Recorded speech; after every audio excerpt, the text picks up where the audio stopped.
Hello, this is Justin Seven, and I'm going to talk to you a little bit about last week's Notre Dame-San Diego State matchup.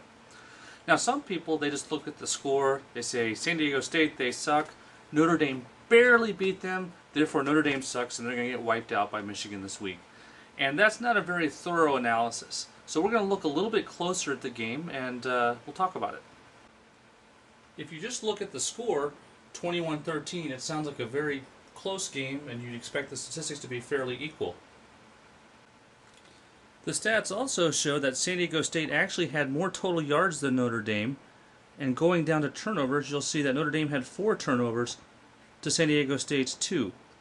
So you're saying, well, how did Notre Dame win? The secret is right here when you're looking at yards per pass and number of passing attempts. At 4.6 yards per pass, they're doing about 2/3 of the college average of 7 per pass. So despite the total number of yards they got, they had a lot of drives that didn't go quite as far as they should have. When you have yards that are significantly less than 7 per pass attempt, you end up having a lot more long third down conversion attempts, a lot more punting, or having to go for it on 4th down. And in this case, San Diego State had the ball 15 times and punted 9 of those. This game was ultimately decided by Notre Dame's pass defense, which is vastly improved over last year. There were a couple of other interesting factors also. Looking at the 4 turnovers for Notre Dame, you have to say, what happened? There were 2 interceptions. One of those was a tip.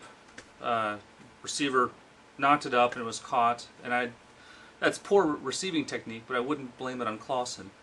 The other interception was made by a rather fantastic defensive play in the end zone when it looked like Clausen threw it out.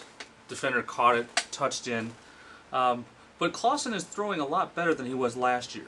Now, if you look at their game plan, he's tending to overthrow more because it's harder to intercept, which is it's a possession-type game plan.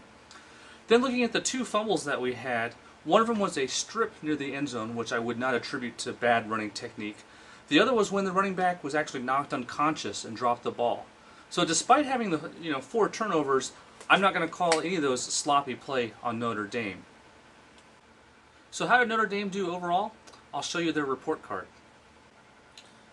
Notre Dame averaged 7 yards per pass play, which is the league average. This is a vast improvement over their last year, especially considering Clausen's technique. I give them a B- on that. The rushing wasn't as bad as it looked. There was an 8-yard loss on a muffed kick attempt, which was listed in the stats. And if you remove that, they're averaging 3.5 yards a carry. That's still below what you'd expect for a good Div 1A team, which should average 4. Instead they only had 3.5. Pass defense was exceptional. The whole game, they had everyone marked. There were no blown coverages. There were a few when in the zone defense they gave up passes in the middle, but the coverage was exceptional. And the new defensive coaching is obviously apparent when you see that. Rush defense was okay. They ran a nickel defense most of the game, which made it harder to defend the rush. But fortunately, Cal Poly, in their shoot and go offense, wasn't rushing much. The best part of Notre Dame's defense, scaringly, was the punting. Their punter averaged 39 yards a punt, and average return was about 1 yard per return. So, 38-yard net on punting. That's top of the nation class. The kicking game, though, there was a lot of tension in the air. People were getting excited about made extra points, and this was because there were 2 field goal attempts. One field goal attempt was wide. The other field goal attempt ended up having a muff snap and 3 points thrown away. Overall, I gave Notre Dame a C+ for their performance. So how will Notre Dame do this weekend against Michigan? Well, take a look at some of Michigan's year-long stats. On the offensive side of the ball, Michigan's passing game has been inadequate. For the year, they've averaged 4.8 yards a pass play, and again, that's far below what the average of 7. If you're not getting 7 yards of pass play, you're going to have a below-average offense.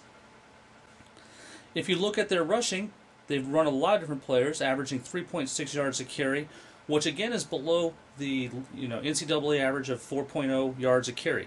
When you combine their inadequate running and below-average passing, you have a weak offense, as evidenced by their scoring, where they've only scored about 20 points a game. If you want to look at the defensive statistics for Michigan, it's a little bit harder. You have to add them up individually from each game. And you need to be careful because ESPN has Johnson for Utah with 20 rushes and minus 60 yards, which makes their stats look better when that's obviously wrong. Michigan allowed about 9 yards of pass play against Utah, about 5 a play against Miami of Ohio. It wouldn't surprise me if they allowed at least 7 yards of play against Notre Dame. I think Notre Dame's pass defense will be, again, what wins this game, and I expect them to win by about a touchdown.